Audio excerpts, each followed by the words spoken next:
Javier F. Peña. I was a special agent for 30 years, and towards the end of my career, I got selected to the SES ranks, where I was a special agent in charge in San Francisco division. Then I went to the Caribbean division, and I ended up my career as the special agent in charge of the Houston field division, which covered the southwest border.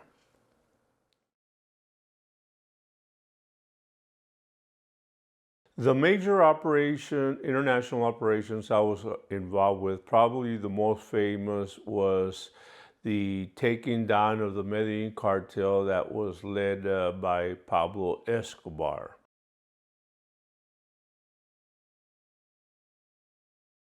The global nature of DA's mission is important because it, it ties the international traffickers to the domestic traffickers working in our streets in the United States. So that combination, that linkage is very important, because when we go after in a trafficking organization, we want to take down all of that trafficking organization.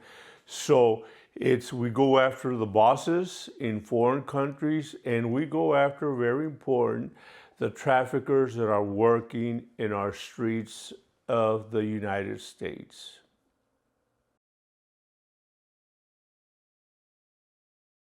The international operation helps the American people in that we are targeting the local drug distributors working in our streets.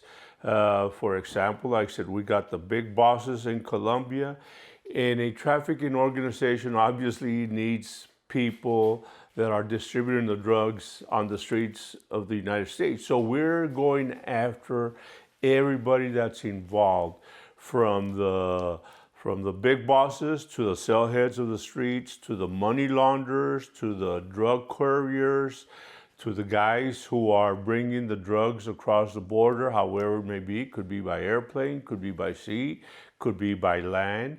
So we're targeting all of the members of a trafficking organization. That's why it's important that when you take down somebody in a foreign environment, that you're also taking down their bosses that are distributing the drugs in our streets of the United States.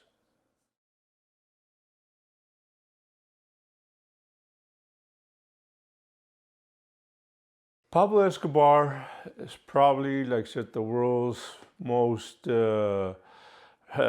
recognized trafficker because of his name, but in reality, Pablo Escobar was the first Colombian trafficking organization that was set up in a manner that used violence, that used terrorism, that used intimidation.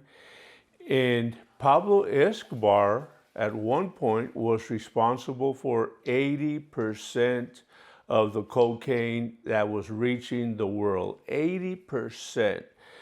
Now, I get to Colombia in 1988, and my boss, who was Joe Toft at the time, assigned me the Pablo Escobar investigation. My first partner was a guy by the name of Gary Sheridan.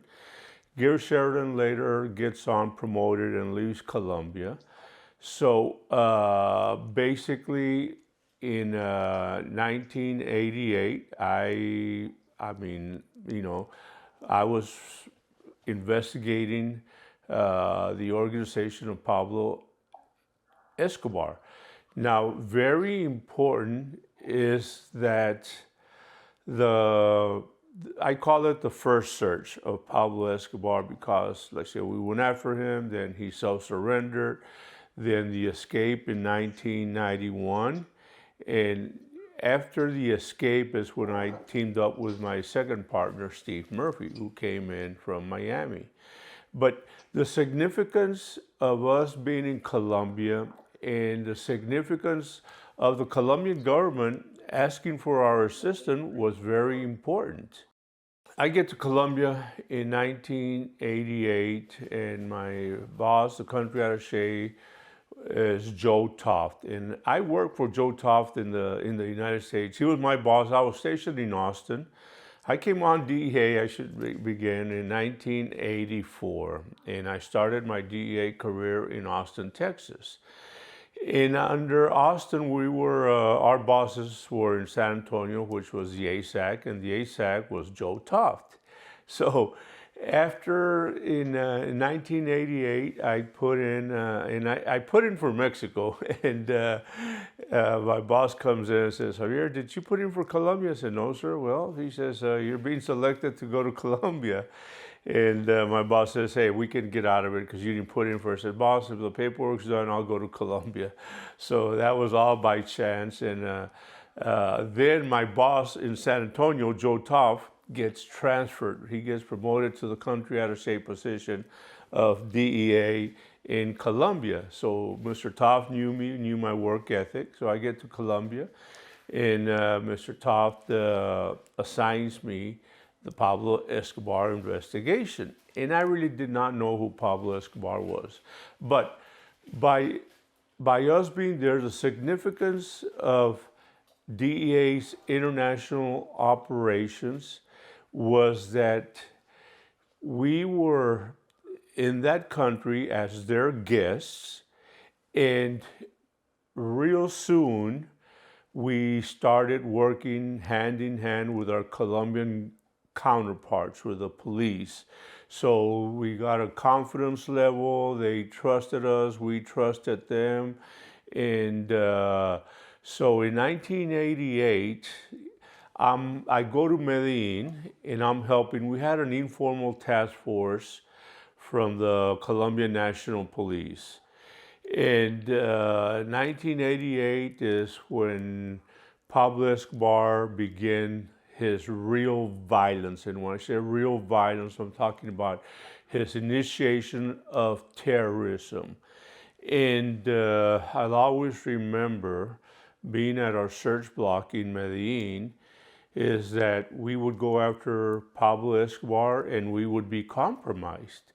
And then we found out that there were some police officers that were living with us at the search block, and they were advising Pablo Escobar that we were coming after him. So all of a sudden, what we did is we started vetting our police officers, and we did not use anybody from Medellin, which was very important, because Pablo Escobar was getting to their families, basically threatening their mothers and their fathers, saying, sir, your officer's assigned to the search block, and he better let you all know when they're coming after me so I can leave. So that was the situation. So we had some corruption. So once we started bringing in officers that were not from Medellin, was very, very important. So now, when we got into the full search of Pablo Escobar, the information by us being there on site was very, very critical, was very important, because we were getting that first-hand intelligence right away. For example, search warrants. We were finding bank accounts. We were finding telephone numbers to relay it back. And Miami was critical at this point, because Miami was doing a lot of investigations on members that were belonging to Pablo Escobar. Now, at this time, International Operations came up with a program. It was a TKO program, and Pablo Escobar was, his number was 558. It was a strategy, basically targeted kingpin operation. Later on, we had CPODs, consolidated priority target investigations, but I remember Pablo Escobar was TKO 558. Basically, what DEA told all the officers in DEA was, we are going to target 100% of the traffickers working for Pablo Escobar in the United States. So that's why Miami was critical in this, in the taking down of Pablo Escobar, because we were doing something that had never been done before in DEA, which was simultaneous takedowns of traffickers. Wow, this was what, I remember in Colombia we were arresting 30, 40 traffickers, and Miami was then arresting 30, 40 traffickers at the same time. But it was because of that timely exchange of intelligence that was going on, which was what made this operation a success.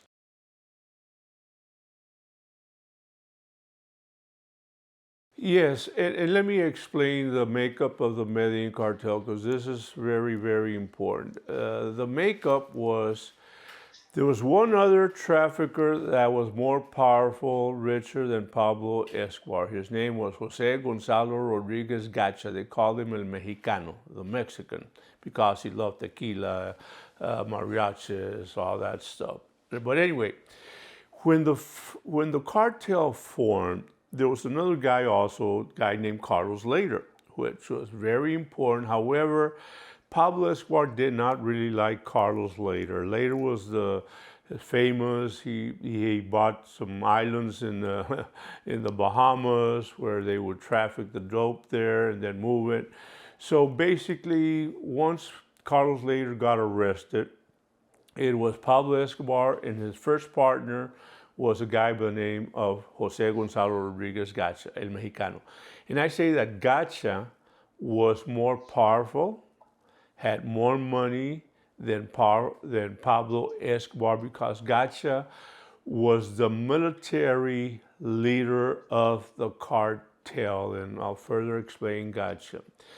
Gacha is credited with forming the cocaine labs around Medellin. Gacha is credited for training his sicarios by Israeli mercenaries.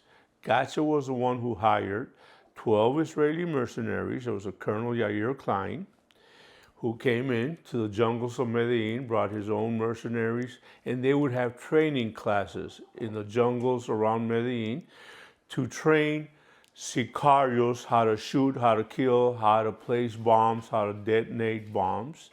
And so Gacha had also taken over the emerald market in Colombia. If you know a little bit about emeralds, there are beautiful emeralds that come out of Colombia. But it was Gacha who had that emerald money, and it was Gacha who was producing the cocaine. And Pablo Escobar was also a partner.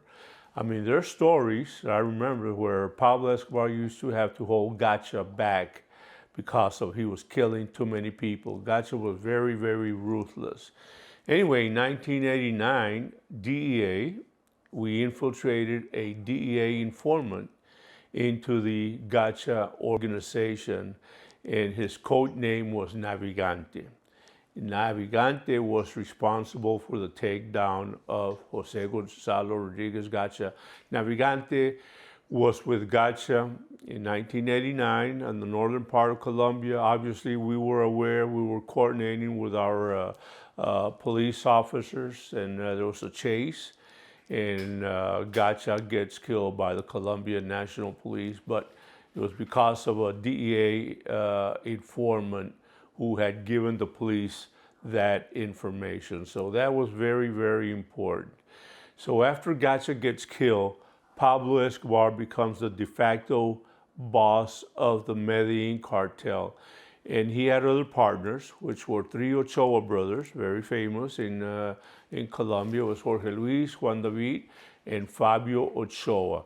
They were doing a lot of loads with Pablo, but they were very afraid of Pablo. They never challenged Pablo, because one thing that we never realized when we started going after Pablo Escobar was the sicarios. Now, if you talk about a sicario, I did not know what a sicario was until I get there.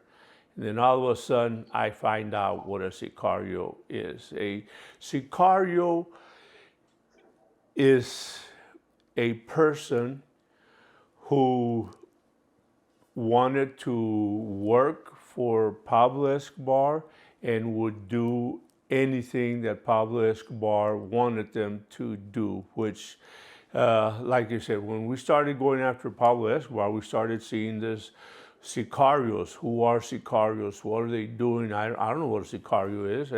Like I said, Pablo Escobar used to recruit sicarios. He'd go to a church. It was a Catholic church in Medellin. We did not know. And he used to call it, there's a meeting at La Terraza, at the terrace. We found out, we did not know at the time, but the terrace was a Catholic church that had a terrace on it. And there'd be 300 of these young thugs, about, 15, 16, 17 years old. All Pablo would come in and hug them, kiss them, give them money. And everybody wanted to work for Pablo Escobar. And that's the way he hired them. And a sicario would kill anybody under the orders of Pablo Escobar. I had the experience of interviewing one of the sicarios, and it's an interview I will never forget. Basically, he told me he was 15 years old, and I'll always remember his story. He says, me and my mother were living in the streets of Medellin. We were broke. We were living in cardboard boxes, stealing food. Pablo Escobar saw us. He picked us up. He brought us. He bought us a house, gave us money for food. He says, from there on, I would do anything that Pablo Escobar asked me to do. I would kill. He says, my life is devoted to Pablo Escobar, so I will kill for him and I will follow any orders he wants me to do. And then he started telling me that when Pablo Escobar declared war on Colombia, he put bounties on police officers. Can you imagine a bounty on a human being, $100 a head, what Pablo Escobar was paying for the killing of police officers? Then this thug told me, 15 years old, he says, I've already killed 10 police officers. He says, I walk behind their beat, when they're walking a beat, have a pistol, shoot them in the back of the head, go collect my money. He says, those are the orders from my boss, and I will follow the orders. He says, I will be dead by 22, 23 years old, but as long as I devote my life to Pablo Escobar. And if you multiply that attitude by 500 sicarios, that's what we were dealing with. Pablo Escobar and his terrorism.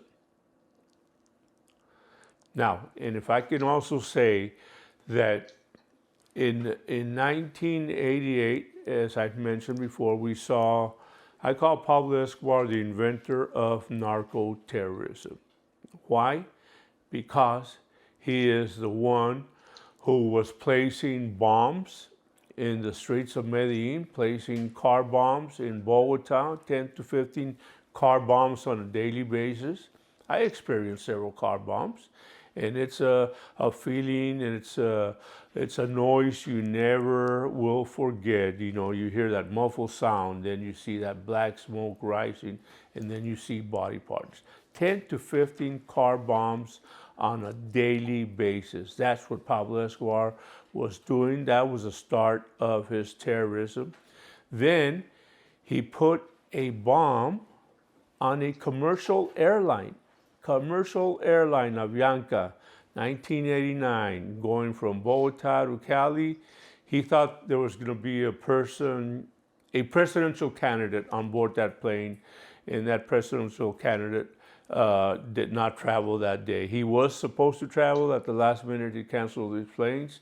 Anyway, they had one of their sicarios, going through the airport. Obviously, they could infiltrate. They had a lot of people working for them. They got a bomb on a briefcase.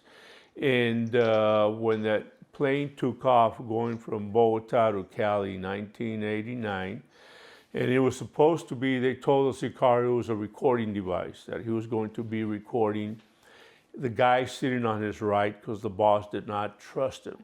And they told the sicario it was a recording device. He said, do not detonate that switch until the plane takes off, and then you're just going to engage him in casual conversation.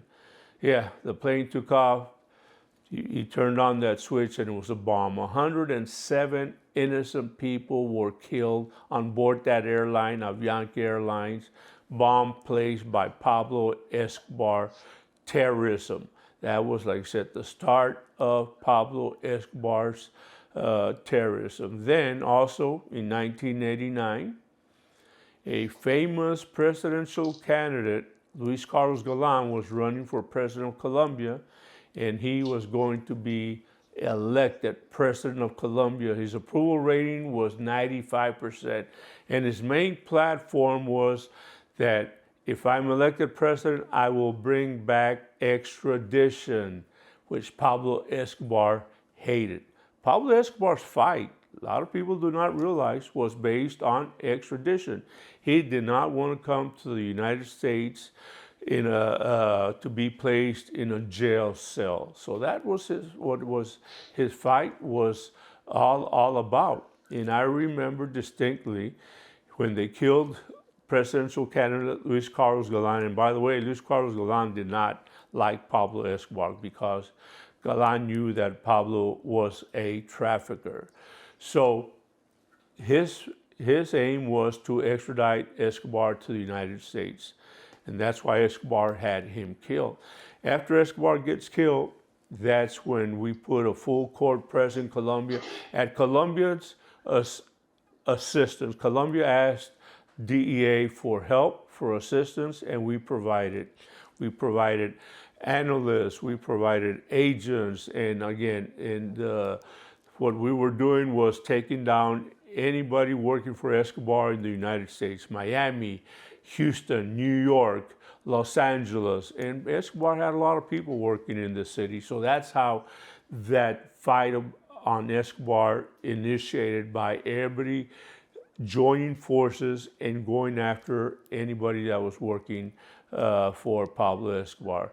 Escobar's downfall was basically the killing of presidential candidate Luis Carlos Galan, because that's when the real pressure from the United States at the assistance of Colombia happened, and it was all because of extradition. So that was very, very important.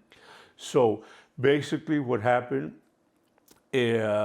because of the terrorism, because of the car bombs, 10 to 15 on a daily basis, people are dying, innocent people being at the wrong place at the wrong time are getting killed.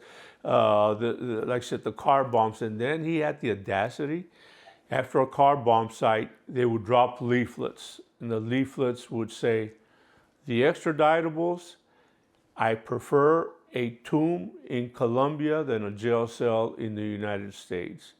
The extraditables was Pablo Escobar. It was him. That was his calling card. So he was taking credit for as many people as he killed. Thousands of Colombian police officers died at the hands of sicarios. Thousands of innocent people died at the hands of the car bombs.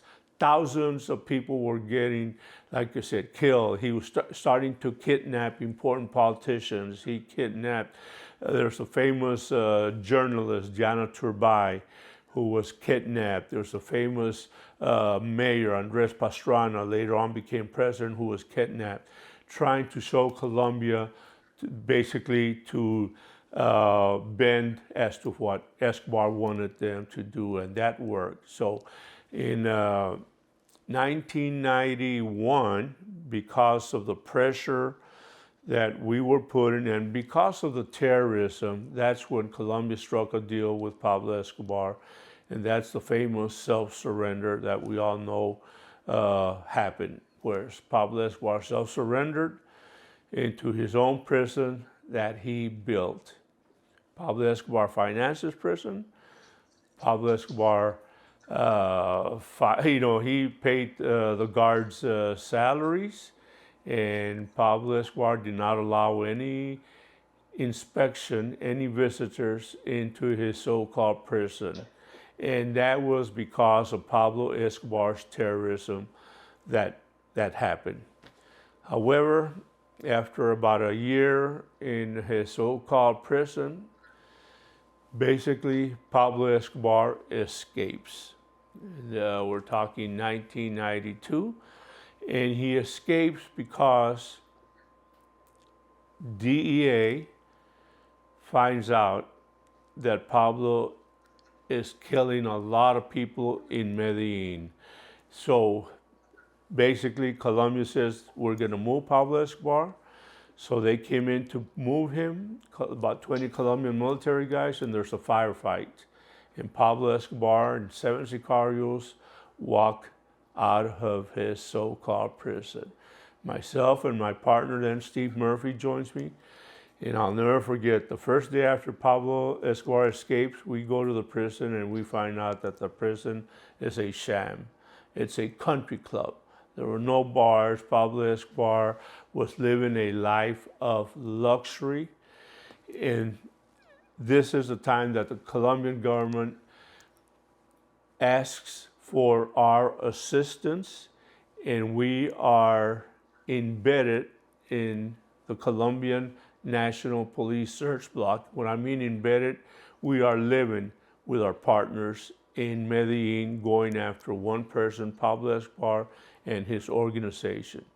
So when you talk about international operations, and I always remember one of the bosses at this time, Bobby Nieves, our financial boss, was a legend at DEA, Greg Pasick, and I always, I have to say that, Greg Pasick was financial, DEA operations, was ahead of his time. He was a guru of financial. Wow. So we started seizing money from Pablo Escobar, seizing bank accounts, going after Escobar's financial organization, the United States. And I always credit Mr. Pasick for being ahead of that ball game by having that knowledge, by going after accounts that made a difference. So by international operations, again, it was takedowns in Miami, New York, LA, Houston, anywhere that Pablo Escobar had people. But by us being there with the search block in Medellin, and this was at the request of the Colombian government, was very important because we were getting that first-hand information. We were getting that Title III intercept information. We were getting that, bank accounts, the phone numbers belonging to traffickers in the United States. So that was a huge success.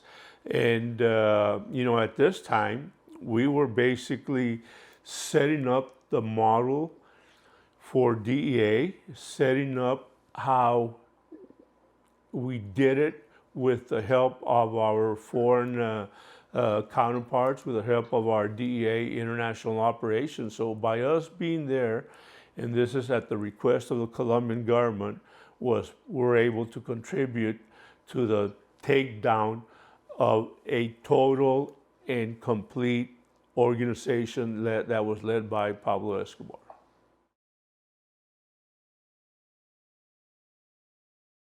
There's a lot of discussion of how we dismantle the Medellin cartel, and the most important part of it was by us being there, cooperating with the Colombian government. And remember, we're guests.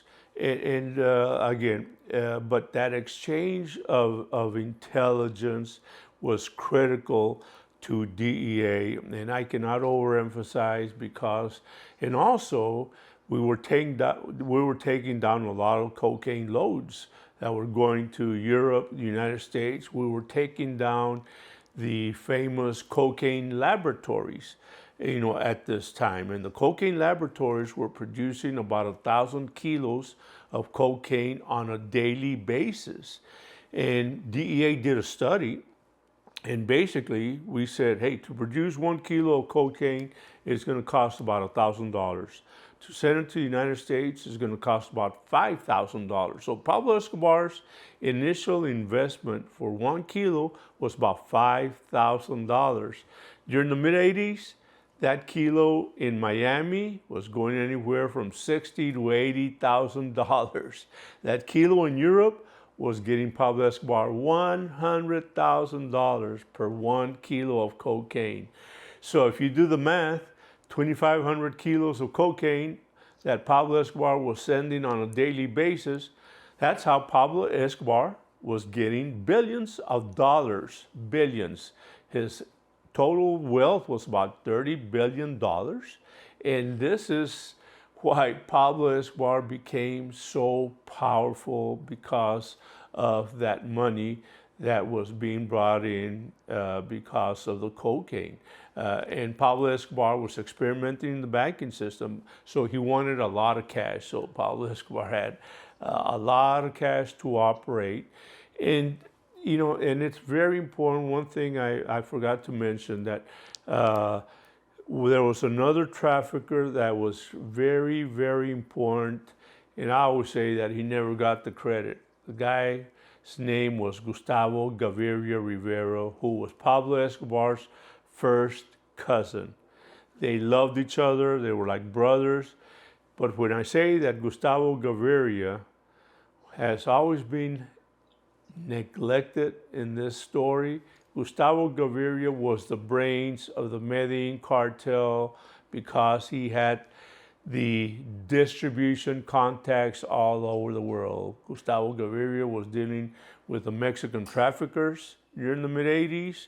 He was dealing with the famous General Noriega in Panama at this time. He was dealing with the Caribbean countries. So we always say that Gustavo Gaviria, Pablo Escobar's cousin, basically his brother, was the brains of the cartel, because he had the distribution contacts all over the world. Once Gustavo Gaviria in 1989 gets killed in an operation by the Colombian National Police, but he was the one who had the contacts all over the world. That was very, very important.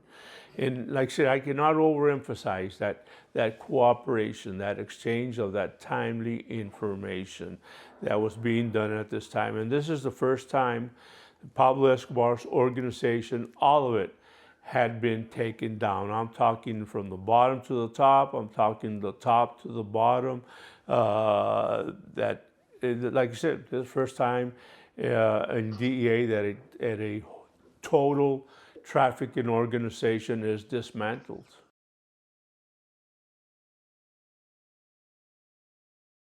Yeah, the destruction of the Medellin cartel basically affected DEA operations, because also it was a learning process. What we did right, what we did wrong. So we were able to take valuable lessons and apply them to other cartels. For example, after Pablo Escobar gets killed in 1993, the trafficking pretty much stopped for a while. The car bomb, the violence stopped. However, in Colombia, there was another trafficking organization that was sitting back, being quiet, was learning what not to do, and that was a Cali cartel. So we learned that a huge trafficking organization had been taken down. And then we learned that later on, another trafficking organization takes over the Pablo Escobar organization, which was a Cali cartel. So we were in constant learning mode. Like I said, learning lessons, what to do, what not to do. So we learned and we implemented, this type of strategies with other organizations.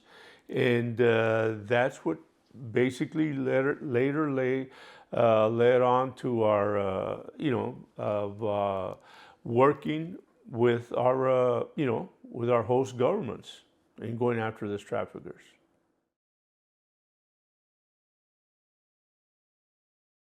Yes, it changed because the taking down of the Medellin cartel changed the illicit drugs in the United States, because of it was, for a while, there was some scarcity of cocaine. However, because of the other trafficking organizations, the trafficking started up again, and it was a little harder to get in the streets. But after For example, the Cali cartel organization, cocaine was also more, it was still available in the streets of the United States. So we were learning as we were going after these traffickers. And, one of the lessons we learned is that, we took one organization down and another one had been taken over. So we had to apply the same principles to this other organizations.